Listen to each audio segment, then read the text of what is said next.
Hello বন্ধুরা, কেমন আছো সবাই? আশা করছি সবাই খুব ভালো আছো। আর আমিও তোমাদের আশীর্বাদে খুব ভালো আছি। তো দেখো, ভিডিওটা হচ্ছে পয়লা বৈশাখের পরের দিন।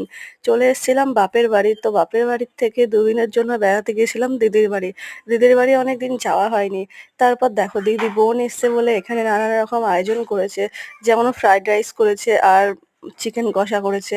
আর এখানে দেখো, আমি একটু কাজ করছিলাম। মানে কাজ বলতে পেঁয়াজ ভাজছিলাম, আলু ভাজছিলাম, তারপরে দিয়ে দিলাম বৌদিকে। আমি তো সেরকম এখনো কিছু পারি না। তো বৌদিকে বললাম, "তুমি করো।" এখানে দেখো বৌদি রাইসটা হয়ে গেছে, তারপর এখানে চিকেন কষাটা করছে। তো তোমরা পয়লা বৈশাখের দিন কে কোথায় ঘুরতে গেছিলে? আর সেদিনকার কি খাবার-দাবার খেয়েছো? কি আয়োজন ছিল তোমাদের মেনু? সবই কিন্তু বলবে, ঠিক আছে? পয়লা বৈশাখ একটা নতুন বছর, সবাই কিন্তু ঘুরতে যায় সেই দিনে। তারপর দেখো, আমাদের রান্না-বান্না কমপ্লিট হয়ে গিয়ে আমরা সবাই কিন্তু খেতে বসে পড়েছি সবাই একসাথে। ওদিকে দিদি আছে, জামাইবাবু আছে, বৌদি আছে, আরেকটা দিদি আছে, সবাই রয়েছে। তো আমরা কিন্তু সেই দিনটা খুবই চিল করেছি, খুবই আনন্দ করেছি। তো আমাদের মতো কে, কে আনন্দ করেছে অবশ্যই কিন্তু কমেন্ট করে বলবে। আর পয়লা বৈশাখের নতুন বছরের দিনের জন্য অনেক, অনেক শুভেচ্ছা। তোমরাও খুব ভালো থেকো, আমরাও ভালো থাকি। টাটা।